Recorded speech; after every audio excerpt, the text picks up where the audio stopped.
Lithium is being extracted mainly from brines in, say, like Chile and Argentina, but it's very water intensive. They're essentially pulling the water out in the desert and just putting it into these tailing ponds and letting it evaporate. What this is a problem, but they're losing that water, right? Because they get it, they just let it evaporate. And this is what they're doing right now in northern Argentina and in northern Chile.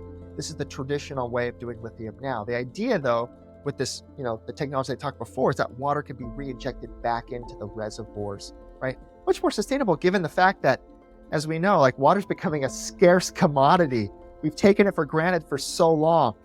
And with changing weather patterns and aspects, right, that it's just becoming more scarce.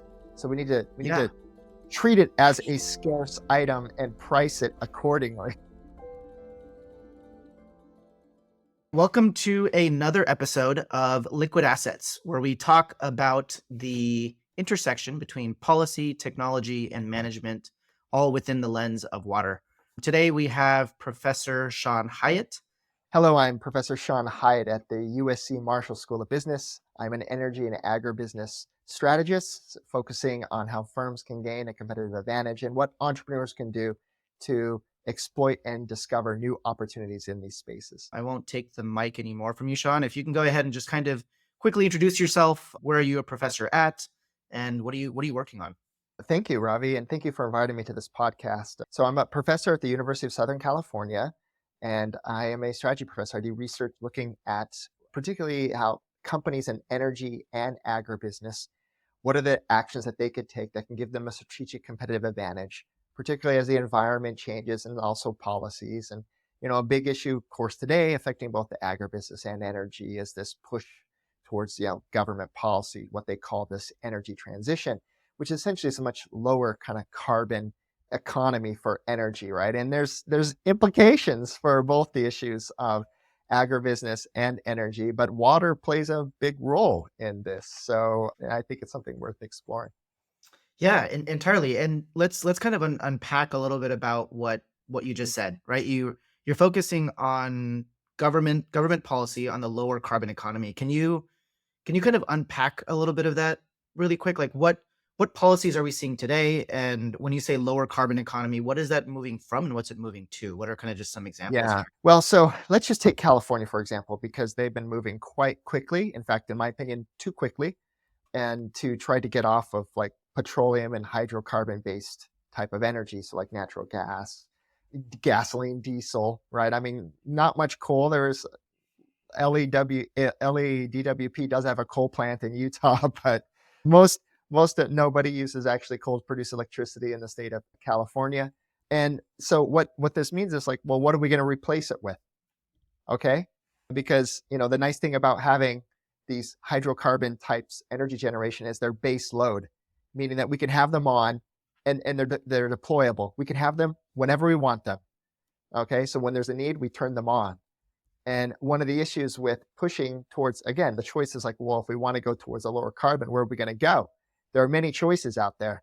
There's wind, there's solar, which are intermittent renewables. There's more baseload type of renewables, such as geothermal and reservoir hydro. And there's nuclear, right? These are the existing technologies we have right now. And of course, what you want is to create a nice portfolio that balances all of it and keeps, one, affordability, making it still. Reliability, right, is another aspect that needs to have. We want to keep the light. We want the power when we turn on our lights, right? And I feel like in the state of California, of course, they've moved so quickly and they put all their bets into the solar and wind, which is a very difficult situation to be in because it's intermittent, which means you got to invest 5 times the amount of capital generation to get the amount of electrons that you need to run an economy. That's expensive. And that's what we're seeing. Our rates are just been going up, and they're going to continue to go up until I think the policymakers here in the state of California allow the policy and allow the generators, electricity generators, to maybe explore other options beyond just wind and solar.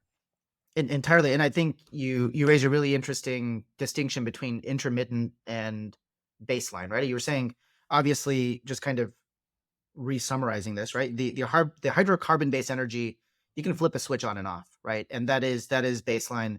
You mentioned geothermal and nuclear being kind of other potential baseline technologies, and then obviously the solar and wind being intermittent.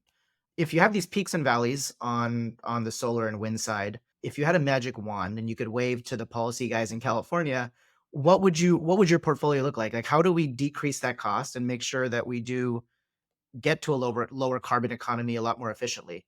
What is that? Well, I guess this is one of the questions. Like I was asked the other day by a reporter, like, what states are doing it really well? And I said, well, let's just look at 3 states. And I said, let's look at Texas on one hand, which is completely deregulated. California, which has sort of like a competitive based market, but is really regulated in terms of where the policy is trying to push the future of generation. And then I said, let's look at Utah, right? Which is still a regulated state, but they're very open to all new technologies as long as it remains reliable and affordable, right? So those are the 2 key things that policy wants there. And as we talked about and compared it, I said, we look at the decarbonization, if this is like a metric you care about, right? But maintaining affordability and reliability, Utah's doing a pretty good job at that because they're open to the experimentation of all the utilities and independent power generators as long as they keep the lights on and as long as the rates stay affordable, right? In Texas, one of the issues they've been struggling with as being a deregulated market is that they can't compete with the federal incentives for wind, right? This is the biggest issue, not so much the solar, but it's the wind investment. So they've got now over up to 30% can be generated from wind at any time for their grid. But when they have the large heat domes where they really need the power for air conditioning, right, that's when the wind stops blowing. And then Sure. it's like, well, what do you do? And the same thing happens in the wintertime. When it gets very cold, the wind stops blowing. And then this becomes problematic for them because they have to have like essentially what we call gas peakers on the side, emergency generators to go up. But if you invest too much, this is the issue with it, as we think about it, whenever we make investments, capital investments in energy, we Mhm. have to think about what is the entire, capital cost spread over the lifetime of and that generation facility and its use. So what is it's like? Is it going to be used 85% of the time, like a typical plant, 90% of the time? Or is it only going to use 5% of the time, 5 to 10% of the time? That means the rates you have to charge when you're using for the peak have to be extravagant, right? So that's what happens is if we're relying too much on the wind or like the solar intermittent, and to pick it up, we have these gas peakers, which are great because we can keep the lights on. But the amount of energy we're going to be paying for that intermittent energy, or when it goes down from like the peak generation, is going to be very expensive, and that's really what's been driving this up. The same thing they said, well, let's just go to the batteries. Batteries are, that's another option for those 4-hour gaps, Mhm. but that's also very expensive. So you can see then why rates go up the more you add more intermittent energy sources. It's because the power required that you have to buy for those hours where you really need it is very expensive, and that gets passed on to the consumers. Yeah, that makes complete sense. And I guess the kind of compounding problem here, right, is population moving around, right? Because if you look at Texas 10 years ago or 15 years ago, just in general, the load was probably less because per cap you just didn't have that many people there. I mean, Yeah. quite honestly, right? And so you make a state that is lucrative in terms of, whatever reasons to move there, whether it be taxes or Californians moving over there or whatever that might be, your overall net load is just necessarily going to be higher. And it is growing there, right? Yeah, because a lot of people are moving. It's one of that in Florida, right? The 2 biggest states for net income. And we're seeing people move to Arizona as well, right? They Mhm. call the sun states that seem to be attracting a lot of it. And it could be based because people like the weather or, also policy based. It's Yeah. maybe more business friendly. That seems to be where the jobs are going. Yeah, entirely. And you touched on this really interesting point around policy before. I know before we started hitting record, you also kind of mentioned that you're working on some things around policy as well. You raised a really interesting point, and this kind of ties into water a little bit of how energy generation is actually labeled, right? You had mentioned in California or Colorado, there's some distinctions on whether this falls into the energy side of things or the kind of oil and gas side of things.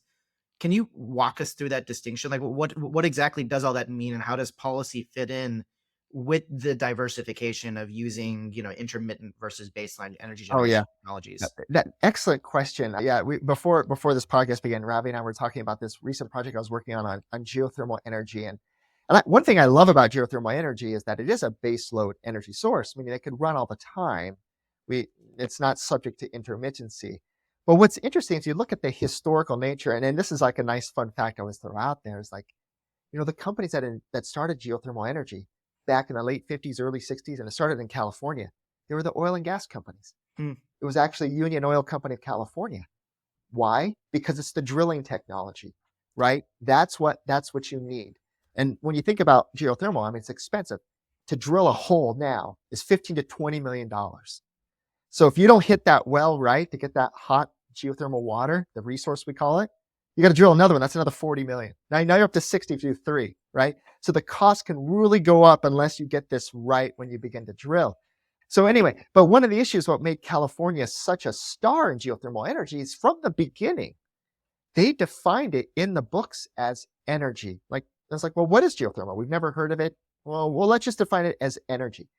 And when they defined it as energy, it fell under the oil and gas law, which the nice thing about that is in the state of California, oil and gas is just like a property right? You could sell the rights to the oil under the ground, just like you could the mineral rights anywhere else. So it became a nice transactive marketplace with geothermal. Now, let's contrast that with the state of Colorado. Colorado, like California, has prior appropriation laws. This is the idea, which you've probably spoken about already, I'm sure, in your podcast, Robbie. But for those who haven't, I'll give you a refresher for those that are listening to this podcast.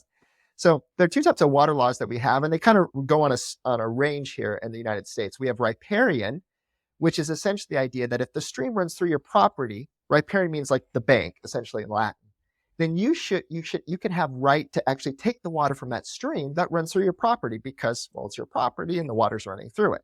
And in the East, and this is like basically a law that came from England, right? And we use it here for many of the Eastern states have adopted this because there's a lot of water. When you come back to the West, and when they were beginning to settle the West, right? Water's scarce. We're in a desert, right? It's in the desert everywhere from this side of the Rocky Mountains. And so you had miners and you had farmers settling. These were the 2 major groups. And what did they have to do? Well, they had to set up water irrigation projects to get the water either to the mines to do the sluicing or get the water to the farms. But they had, again, how are you going to like manage these rights? So they came up with this idea called prior appropriation, which was first come, first in right. The idea is that if you were the first person to take that water, make an investment and divert that water to say your mine to do the sluicing, or take that water to your field, then you get the first rights to how much water you're using for that beneficial use. And then anybody else comes in, they could take it too if there's still left over, and such and such and such all the way down to the bottom, right? And so if there's like a drought that year, those at the bottom, they lose their water, right? And so the rights progressively go up to the first person who had the water rights. And that's just how things were done in the West. So California uses prior appropriation, a little bit of riparian. It's not as strict as Colorado, but Colorado's so strict that you don't own the rain when it falls and hits your roof. You're not allowed to, like here in California, I've got barrels collecting my water from my rain gutters. You can't do that in Colorado. That water is owned by the state and by those prior appropriators who have it. So it's very strict. And the thing about this is that one of the problems is that Colorado legislature, when all the states back in the 70s, basically early 80s, they're all like, oh yeah, this is during the energy crisis. We're like, well, we should define, these new technologies. We see California's got geothermal. There's potential here. Let's define it too. They defined it as water.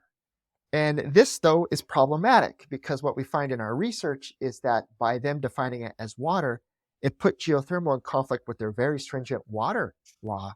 And even though Colorado has what I would argue, the largest amount of economically extractable geothermal resource, meaning they could be producing a ton of geothermal power, right? It's the potential regulatory costs of getting through like these hurdles of the water law.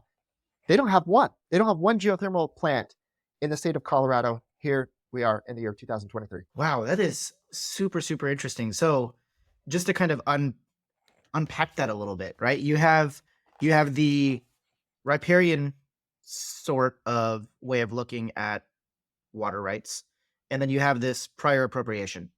California looks at the geothermal and basically labels it as oil and gas. And actually, one thing I wanted to kind of double click into is in California regulating it as oil and gas, and it being, you had mentioned property, right? It's kind of a way to look at how you would have property. How I understand thematically how that's different than what Colorado is doing, but what does that inherently do? Like that obviously will increase the amount of geothermal plants that you have out there.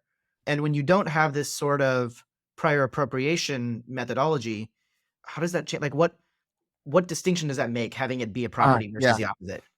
Yeah, so prior, so let's think about this. Like the fact that it is labeled like a royalty, like a mineral right. That's how we got to think about it. Geothermal is like a mineral right in the state of California, and mineral rights can be traded, right? Someone owned the land at one point, maybe they severed the mineral right from the land surface, and then they sell that right to somebody else, and then Mhm. they've got the mineral right, and then they could sell it to somebody else, right? And so it can just go into a marketplace, right? That's the nice thing about it. The problem with prior appropriation is that there is already inherent bias and that there's a limited amount of that water. And so let's say someone who's like a really high prior appropriator, they have that water right. Okay. In state of California, this is, there are these prior appropriation federal water rights, and they got state prior appropriation rights prior to say like 1880, Mhm. before the state decided to regulate and say, all right, we're going to do it differently from those after 1880. Well, those are that are grandfathered in. They're never going to give up those water rights because they're actually tied to the investments made to where that water's going. Wait, so you're saying 1880? Didn't California get its independent? Like it joined the union in 1850 or Yes, so? but in the eight, and then I got to get the right year, and I'm sorry, it's somewhere in the 1880s or like Yeah. 1890, right around there. The state decided to regulate. So late, it's the late 19th century. They decided to regulate water differently than what they had done prior. Okay. Okay. So then they start giving out water rights, but the water rights weren't necessarily tied to the prior appropriation regime that existed before. Sure. And it allowed the state to actually restrict them a bit more when there was a drought, all of them. Got Okay. it. Got it. Got it. Okay. And allows a little bit more for this changing of the water rights beyond just being stuck to the beneficial use of the investments where the water's going. So you have a pipeline that takes it to this spot, and well, whoever has that spot has that pipeline. That's essentially tied to that prior appropriation water right that they have, right? Sure. So that's that's how it was, back then.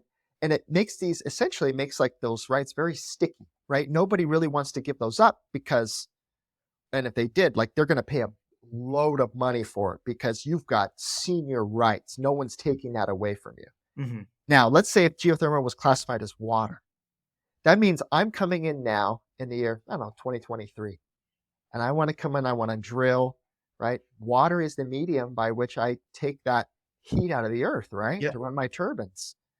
I am at the bottom of the prior appropriation chain. And if someone above feels like that might infringe on their water rights by somehow taking it away, like, oh no, if you do this, this might dry down the water table, this might affect me and my ability, et cetera, right? Though it probably wouldn't, but let's just say if it could, the Sure. legal regulatory costs would be very high because they'd be going to court. So that's what prohibits this so much, say in Colorado, is that these people who have the prior appropriation water claims, they can take them to court and argue that any driller coming in and getting like a lower water right to do Yeah. this geothermal, right, that they could be infringing upon their rights. Got it. Got Right. it. Yeah. Okay.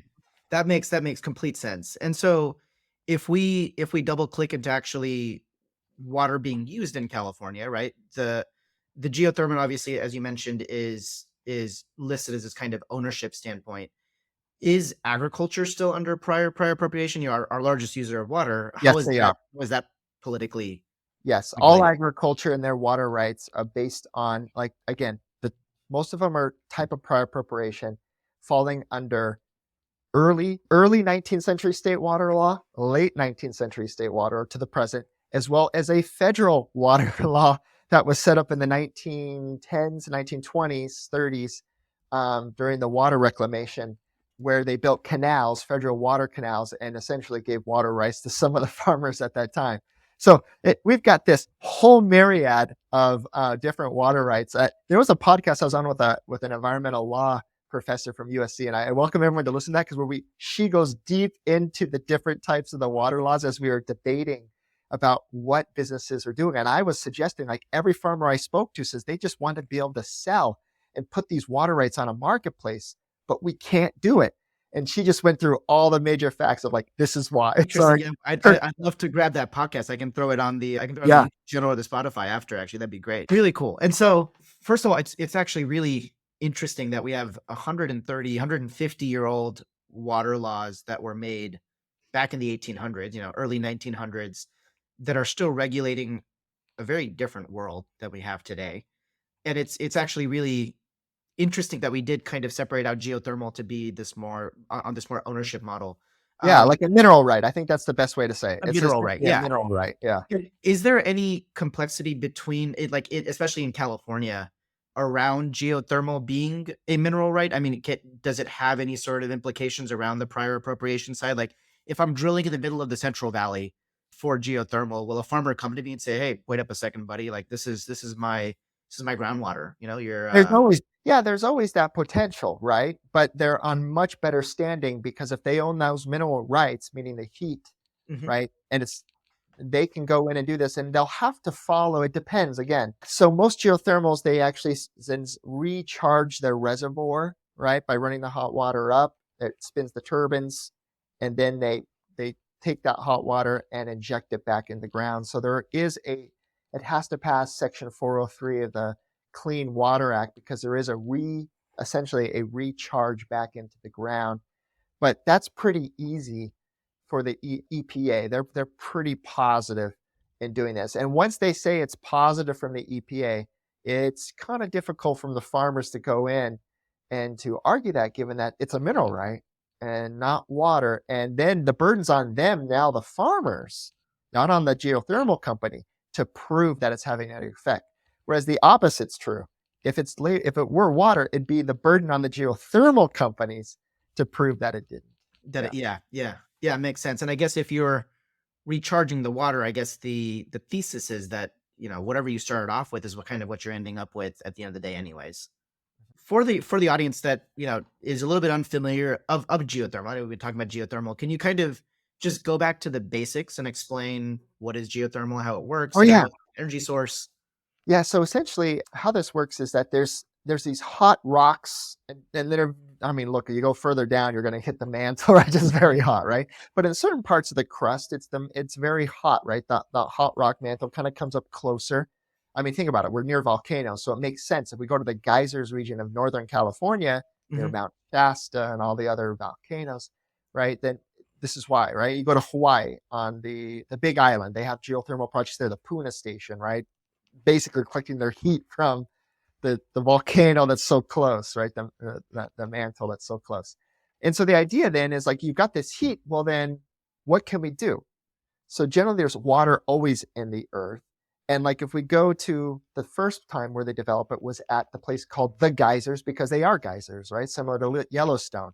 Water gets into that hot rock, it boils, it shoots off a steam, right? It goes up into the air. And the idea was, oh, well, this is kind of cool. Maybe we could somehow take that steam energy, right? Kind of like early, Like early 17th, steam train. 18th century, yeah, 18th century James Watt technology, right? Let's Yeah, take yeah. the steam and see if we can, create this mechanical and electrical energy from it. And that's what they did. So the early technology essentially was having the oil companies come in, drill down to where there was enough pressure underground, because there's always pressure underground. And then as that water generally comes up, it's either in a steam, but it's usually in a hot water form. But because it's under pressure, it's liquid. And as it comes up, it turns into a steam because it's becoming less pressurized, and that turns a turbine. Then they'll condense it and throw it back into the ground. That's the earlier technologies. Now, the latest technologies is called binary. So we don't need water that's actually above boiling point anymore.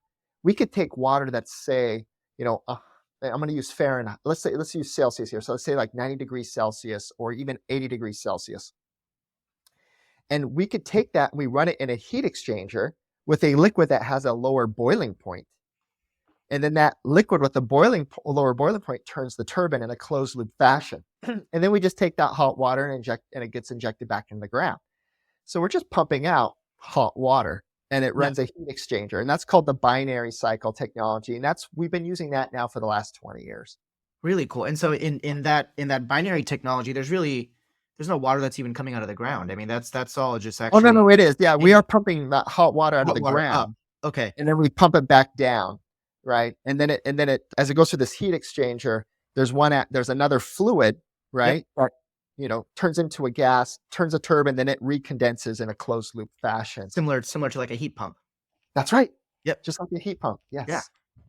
Perfect. Yeah, so Um, this is and what the nice thing about this binary is it makes geothermal essentially relevant in many parts of the United States because we don't have to just look for water that can turn into steam anymore. We just have to look for hot water, and that's pretty abundant everywhere. yeah, yeah. And so let's go back to this kind of Utah reliability affordability standpoint and take that lens and put it back on binary geothermal. Are we approaching close to what would be parity of, hydrocarbon based energy, or getting close to it? Are we still kind of way far off? Where do we stand from like a cost perspective outside of the $15 million to actually dig holes in the ground? Yeah. So geothermal isn't cheap, and that is true, right? And so but they could run a good 30, 40 years, right? Now, Utah does have geothermal plants. Mind you, they do have quite a few in like the middle section. And again, it's just this idea of balancing that portfolio. So utilities will come in and they'll buy it and they'll say, look, we want some geothermal. We want to lower our carbon emissions. We'll buy geothermal energy. We'll buy maybe some wind, some solar, but we're not going to go over in any one of these, right? Just because we want to keep the affordability and the reliability high. And I think that's an important aspect is balancing that portfolio because, well, there's a lot of issues why, but one is, let's look at Germany. Okay. Article I read today, I think it was actually in Die Welt, which was one of the newspapers there, but one of the CEOs of a company said, we're not going to invest in Germany anymore. They're a German company. And in fact, he made this thing. It's like, we're in an energy crisis. We've shut down our nuclear. We don't have any more Russian gas. And you expect us to do this all with like wind, right? We don't have enough. And it's like, we're not making any more investments. And he said in his thing that I'm really worried that we're going to begin to see the deindustrialization of Germany because they don't have that reliable, affordable energy anymore. Yeah. Energy is the key to everything. If we don't have affordable, reliable energy, we will industrialize. I mean, it's what we're seeing in Germany is likely what's going to be happening in other parts of the United States. Now, again, we don't do as much manufacturing as Germany as much as we hope so, right? But with the trade wars and deglobalization, I mean, that could come back, but it won't come back to states where they have unreliable and very high energy costs. Of course. Yeah. Makes complete sense. I want to take kind of a quick step back because I know we've been talking a lot about geothermal, but you work on a bunch of stuff at USC. We were talking before the call. You're in agro business. We were also talking about lithium mines. What is kind of your worldview of what you're looking at USC and what you're kind of working on? I'd love to like pick a Oh few yeah, thank notes. you. Yeah, so here's the great news that we just got a couple donors have decided to invest here in USC into an Energy Innovation Initiative that we have. So we're going to be starting that up this year. And the idea is like fall 2024, we want to have an energy week. We're going to have an energy conference open to everybody. Practitioners is what we want, where we could bring in who are the latest people doing both the business side, the entrepreneurs, right? Maybe they got a hydrogen and a technology they're trying to sell, right? Have them come in, bring their pitches. We want to hear, and then we're going to bring in the real scientists doing the work in the background and tell us what they think about it. I was just speaking with some USC scientists at the Locher Institute, where we've had some Nobel winners. It's the Hydrocarbon Institute, and they're doing like the cutting edge research on hydrogen. And one of the things that they told me, which is that, hydrogen, smallest molecule in the world, right? You can't put it through a steel pipe because two reasons. It leaches through the steel because it's so small. And two, it makes it brittle in the process. So you lose like structural integrity. So the fact that, I've heard a lot of these companies, and some of them I've actually worked with, like gas companies, that say, hey, we're going to go 100% hydrogen. No, with your existing infrastructure. It's not, there's going to have to be some major upgrades in how we think about this. I mean, right now we only know of ceramics and some carbon fibers that can actually contain hydrogen gas. So these are the types of things we need to think about. And the idea is we're going to get together, who are the people doing the cutting edge of this energy innovation, both from the business, the entrepreneur side, and the scientists. Bring them in, let's talk about it. Let's hear the panels, and it'll be a nice networking event too. So we're shooting for the fall of 2024. Okay. That's such a beautiful vision for an event, right? Let's throw scientists and the entrepreneurs both together in a room and talk about the hard problems that we need to solve. That's awesome. Because the entrepreneur is always going to be like it's going to be positive, flower. Yeah. And you've also done some work with entrepreneurs as well. What can you talk a little bit more about that? Oh, entrepreneurs themselves? Mhm. Yeah, Yeah, so you mentioned. a lot of my research is like looking at the entrepreneur. So even from an energy or agribusiness, I'm looking at the companies and the entrepreneurs and what decides, at what point do they believe that there's an opportunity enough that it warrants their investment and they make that decision. So I look a lot at like startup, right? That's the thing I'm very interested in is what leads to the startup. I do have some entrepreneurial performance aspects as well over time, mainly looking at sort of like policy aspects that might drive it. But this opportunity aspect is just fascinating. A couple aspects that I've found is that, you know, opportunity is now can be affected by just what stakeholders are saying out in the environment. I have a couple papers, one looking at like the wood pellet industry in the United States. Mm, Not okay. many people probably know about this.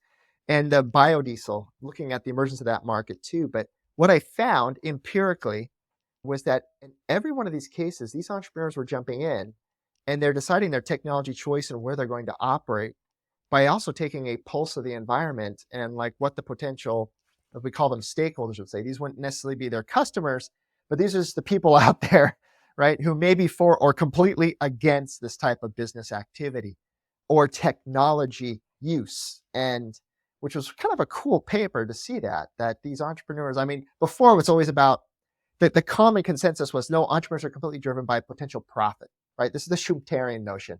And it's true, that is a major aspect. But how do they make those strategic choices? And we find like they go beyond just looking at the potential profit margin and or return on investment, but they're also looking at, all right, what are the potential risks or opportunities that can come through what these people out in the environment, these stakeholders are saying, right? This community organization or these social activists. So Sure. And if you kind of double click into that in the view of water, and you take this non-Schumpeterian point of view of entrepreneurs looking at opportunity of what the other stakeholders are doing, what if you're going to look forward to the next 5, 7, 10 years, looking at the stakeholders on one hand, and then kind of the technologies that are out there, where should an entrepreneur that's like listening to this podcast that's coming up with the next idea, what should they be focusing on? Like, what are you seeing? yeah, I know this is a little bit yeah, broad, no, but like, it's good. yeah. One thing I've been quite positive on, well, two actually aspects on this water at the nexus of this is this idea of pumped storage for energy. So we talked about this about if we're going to move more to these intermittent renewables, because the federal policy is giving the money out, and so people are investing in it, and some states like California are pushing towards it. Well, what are we going to do to have those electrons when we need it at a low cost? And pump storage is actually a very good way of doing this. The idea is that you have a reservoir that's higher than another. And when you have the surplus electrons, you pump water up. So it becomes Mm, essentially like a battery. And then when you need it, the water's drawn down, spins another turbine, and generates that energy that you need.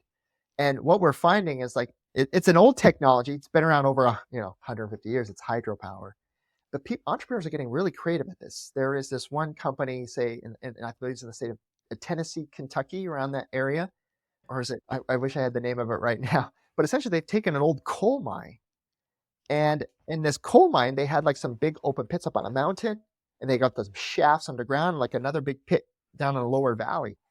And essentially, they're using like this huge open pit at the top of a mountain as a reservoir, and they're running the pipes through the shafts, the old mine shafts, to fill up this lower reservoir. And this is going to produce up to 400 megawatts of energy daily wow.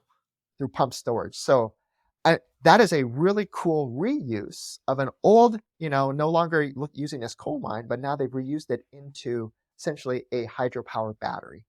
Right. So I'm very positive. I'm still bullish about the potential for hydropower in the United States. The second one, which is quite interesting at this nexus of energy and water, is the use of geothermal brine to extract lithium.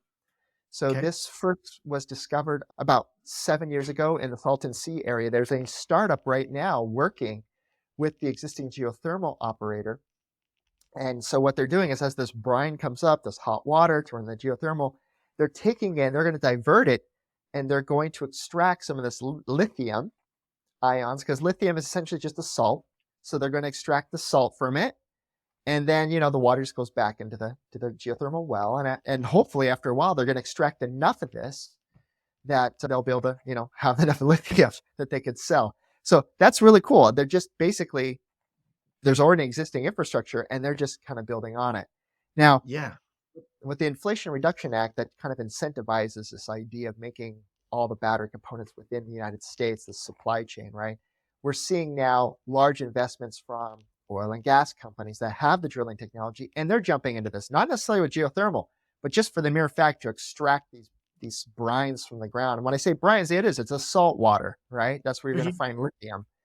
And so, for example, ExxonMobil has purchased the rights of 10,000 acres in Arkansas, right? To where they're going to be sucking up this salt water and extracting that lithium. Now, there could be potential problems with this, right? And that we haven't foreseen. And this is where I think that, it's a cool entrepreneurial opportunity, but we want to make sure that, the water's gone recharged back in there without causing too many problems. So I think there's going to be a lot of research on this, and just to make sure, I think oversight, definitely. I think the EPA will be involved on this, Sure. because once you get the lithium out, you got to do like this lime, this hydro, oh gosh, what is it called? This acid sometimes that's needed to refine it once you actually extract it out of the brines in the water. Mhm. So all of this means is that there could be some potential for environmental issues. But on the flip side, I believe that using this like water may be one of the lower cost and least environmental invasive than what we're currently doing. Right now, lithium is being extracted mainly from brines in, say, like Chile and Argentina, but it's very water intensive. They're essentially pulling the water out in the desert and just putting it in these ponds, these tailing ponds, and letting it evaporate. What this Ah, is a problem, that they're losing that water, yep. right? Because that's how they get it. They just let it evaporate. And this is what they're doing right now in northern Argentina and in northern Chile. This is the traditional way of doing lithium now. The idea, though, with this, the technology I talked before, is that water can be reinjected back into the reservoirs, right? Much more sustainable given the fact that, as we know, like water's becoming a scarce commodity. We've taken it for granted for so long. And, with different changing weather patterns and aspects, right? That it's just becoming more scarce. So we need to Yeah. treat it as a scarce item and price it accordingly. Entirely, yeah, and I love those. I love those 2 technologies, especially the using the potential energy and creating basically a hydropower battery. That's super cool too, especially using existing infrastructure, right? Like you said, they use that mining, the old mining plant that they had. That's super, super cool. Yeah, an old That's coal awesome. mine. Yeah. Let's take a quick left turn. I always like to ask this question, understand from our guests. What was your through line? Like, how did you get to becoming Professor Sean Hyatt? Where did you grow up? What's your Oh background? yeah. So I grew up in Idaho, actually, rural Idaho. I worked on our family dairy farm. And during the summer or months harvest, I always worked for my friends who were wheat farmers. And I Mm, envied them because I was like, you guys only work twice a year, planting and harvesting, right? That's what you want to. You want to be a wheat farmer. But anyway, the nice thing about also, though, being in Idaho is that we have a plethora of like hydropower because it's natural. We have the Rocky Mountains that collect the water, and we have rivers where we use that. In fact, my little town actually has its own dam that was built in 1910 that mm. provides still one third of the power today, right? Churning out a full 7 cents a kilowatt hour for I mean, that's the charge. I mean, it's super cheap, the electricity there, Wow. and renewable, right? So it's a great place. So my interest in like agribusiness energy kind of came from like my background, growing up in Idaho. Awesome. And what was your kind of train after the dairy farming and wheat farming stint? Did you go to the college at USC as well? What did that kind of Oh yeah, so no, trajectory then look? I went to undergraduate at Brigham Young University in Utah, Okay. and I started working for a professor who was a business professor. I was just an RA. And I was quite interested in, entrepreneurship because, well, fast forward. So during that time as an undergraduate, I took a 2-year hiatus and went down to Chile as a service missionary. And there I saw, the aspects, in every emerging economy, there's like the struggles, the economic struggles. You were talking about this earlier with me, Robbie, like this idea of economic development and helping Mhm. to bring people out of poverty. And I just saw like, those that were entrepreneurs and were able to grasp an idea, those are the ones that pulled themselves out. And so I got interested in this, and I found a professor at BYU when I was back doing research on microfinance and investments, giving capital essentially to these entrepreneurs. I was like, this is really neat. And then, I went to this conference. This is kind of fun. I went to this conference in New York City, this microfinance conference, and really cool. Great speakers were there. And I ended up in this lobby talking to this professor who was a professor at the Kennedy School of Government from Harvard. And he said, I was just like you at one point. I wanted to change the world, but I knew I couldn't do it without a PhD. So I was like, got to get a PhD, right? So then let me go to Cornell, did a master's PhD there. My first job was at Harvard Business School, where I taught in their agribusiness and energy global seminars. It's their executive education programs. And then, I ended up marrying, as an undergrad, a woman from California.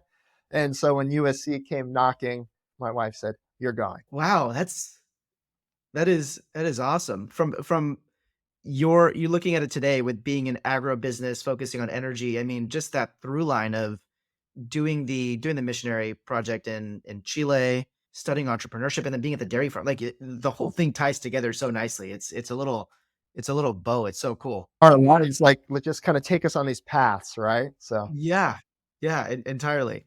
Funny you say microfinance. I was actually working with Grameen in India when oh, I was yes. there, and yeah, very similar infrastructural technology that we were using in terms of like M-Pesa and getting these kind of microfinance and the ability for people to actually send small sums of money to each other, and then also us make smaller investments into the companies that we were working on. But entirely, I haven't heard the words microfinance in a while though. So Mhm. really cool. We're coming close to time here. I have kind of one question that I love to get from everybody. Is there a book or a movie or like a TV show that has changed your outlook on life and particularly around water agribusiness? Anything that the audience can pick up? I do. I actually got to look this up if you don't mind. Um, Yeah, sure, go for it. what is it called? There it is.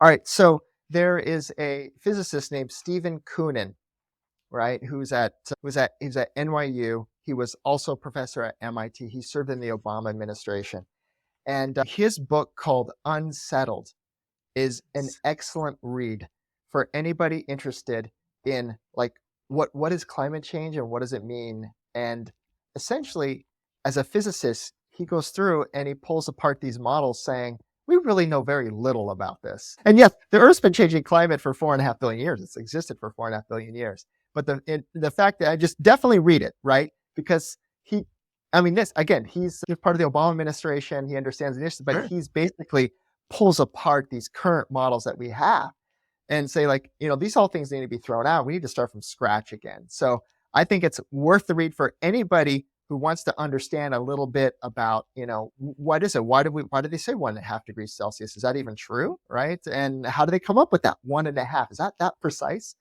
And so anyway, excellent book to read. It'll actually make you stand back and think and say, huh, okay, we should Yeah, think about, awesome. our policies maybe a little differently. So Sure. And I think, back to the entrepreneurs in the audience and anybody that's looking out there to kind of enter this technology, it's always good to go back to first principles. It's always good to look at the assumptions that we're initially making because that helps us track what we're going to do next. And if the initial underlying assumptions, I wouldn't say if they're flawed or not flawed, but it's probably good to understand where we're coming from. And that's that's right. awesome. That's an awesome reference. So Stephen Kunin, the book is Unsettled. Yes. Awesome. Cool. Yeah. Well, that's all that we have time for today. Thank you all for listening to Liquid Assets. You can find us wherever you download your podcast, be that on Spotify, Apple, Google. Today we had Professor Sean Hiatt at the USC Marshall School of Business. Sean, thanks a ton for coming with us today. This was an awesome discussion. Thank you for the invitation.